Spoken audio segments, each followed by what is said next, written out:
So very quickly, Yeah. Uthman ordered four people to get together. Mhm. Okay, Zayd bin Thabit. Okay, now remember, a copy of the Quran was already made in the time of Abu Bakr Siddiq radiallahu anh. Yep. Okay, according to the traditional view. According to the traditional view, which we find in Sahih al-Bukhari. Okay, the narrative of the preservation of the Quran. After the Prophet passed away, revelation stopped. The revelation stopped. So Omar basically came to Abu Bakr and he said to him, we must put the Quran between the two covers.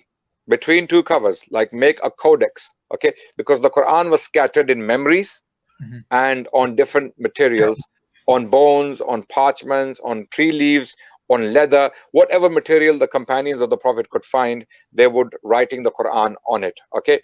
so Omar said, we have many memorizers of the Quran who have took the Quran directly from the Prophet. We are all alive now. Okay, Mhm. and we don't want to leave any confusion about the word of Allah. So let's put it together, okay, in the order that was given to the Prophet, that was given to the Prophet and given by the Prophet to us. So the Quran was put in current order, okay, from cover to cover. So cut the long story short, the Sahaba in the time of Abu Bakr, Zayd bin Thabit was the man who was a direct student of the Prophet ﷺ as far as the Quran in particular is concerned. Okay, I mean, by that virtue, all the companions were Yeah. students, but there were some specific students of the Quran who were taking the Quran specifically from the Yeah. Prophet. And he Okay, was a, if I'm not mistaken, was Zayd he a bin Thabit scribe as was well? one of them. He was Okay, a so scribe as Zayd bin well. he was a scribe as well. He was a Yeah. scribe of the Prophet. So all of this history is actually documented in a book. I strongly recommend.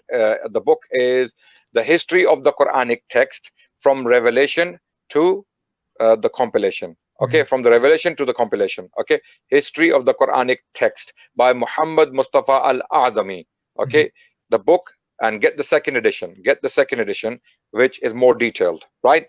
Okay. All of these details can be found in this book.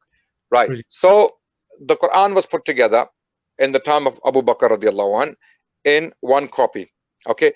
At that time, the spellings were not standardized. Okay.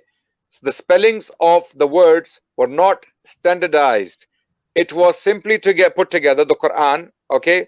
Uh, Whatever written form it was found in, that form was basically brought together by Zayd bin Thabit, and the Quran was put together in two covers as a codex. Okay, like this. Okay, now that was an early form of the collection. The purpose of that collection was to gather information, gather the text of the Quran.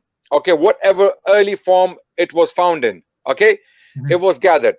Later on, in the time of Uthman, when people were still reading those variations from the early period, those were from one of those seven modes, for example. Okay, then the companions, they decided that they should basically standardize the text of the Quran, okay, into the Qurayshi dialect, into the Qurayshi dialect, which was the dialect of the Prophet sallallahu alaihi wasallam. Awesome. So Uthman commanded Zayd bin Thabit again Mhm.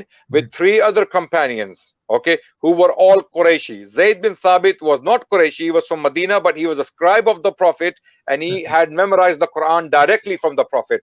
So for that reason, and because he had made the first collection, he had collected the first copy of the Quran, he was given the same task for the second time for a different purpose. This time it was the standardization of the spellings and the exact text which would be read in physical copies by the future generations. So wallahi, we cannot thank Uthman radiallahu Yeah. enough.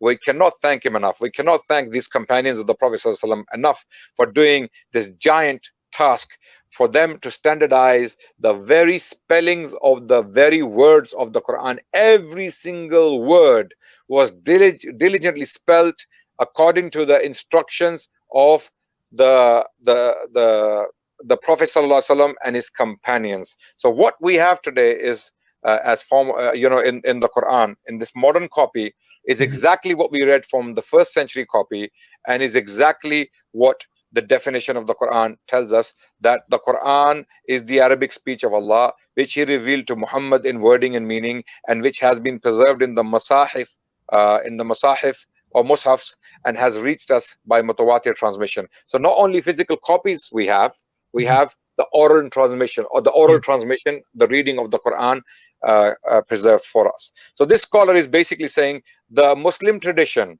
about the preservation of the Quran, in light of the physical evidence, the empirical evidence we have of the copies of the Quran from the first century, is accurate. There Yes. are no reasons to question it. Okay, Yeah. those Orientalists and those polemicists and those Islam haters and those missionaries who try to, drill holes into the narrative, they are simply misguided, they are confused, or they are Yep. malicious. They are outrightly malicious. This is what this scholar is saying. So Allah. why don't we actually read some of these Yes. opinions of these scholars? Inshallah. Okay, And okay, as we get to them, I think something I want to really emphasize. One of the things I found very interesting about what he said, the professor, was if the Muslims wanted to make up their history, then they would have made up a what you would consider a perfect history. The Quran sent okay, down to the Prophet, and he preserves it, right? But yes, we don't see that. What we see instead is a very detailed account of how it happened, and there were these different steps along the way. There would be no reason to make up such a history if you were going to make something up, right? absolutely. And that's Why what that. why would you? Why would you?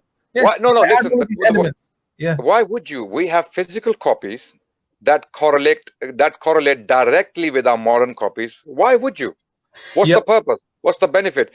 The Quran is one uniform text that was standardized by the direct recipients of the Quran from the Mhm. Prophet himself.